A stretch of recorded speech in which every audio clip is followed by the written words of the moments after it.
Le gouvernement turc revendique le respect du droit maritime international, qui prévoit que des voisins doivent trouver un terrain d'entente en cas de conflit d'intérêts.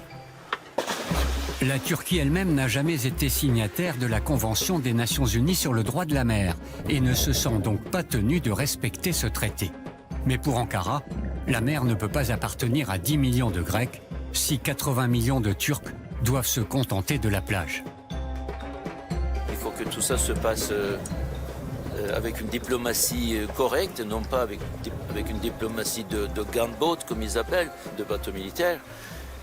On trouve, même au niveau de n'importe qui regarderait la carte qu'on propose à la Turquie, que c'est pas juste.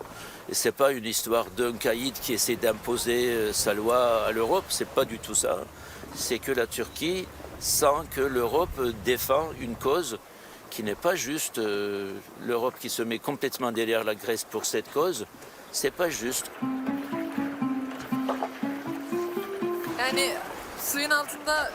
Sous l'eau, il n'y a pas de guerre, pas d'inimitié, toutes ces choses. Sous l'eau, tout va très bien.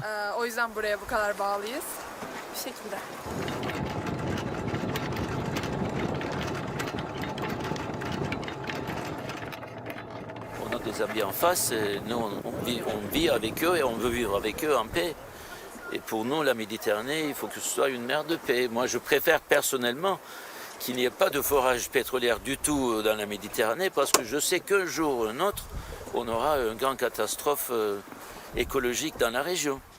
Une chose est sûre, le gouvernement turc a réussi à faire en sorte que la Méditerranée orientale se retrouve au cœur de l'agenda géopolitique. Et les sondages lui sont de plus en plus favorables.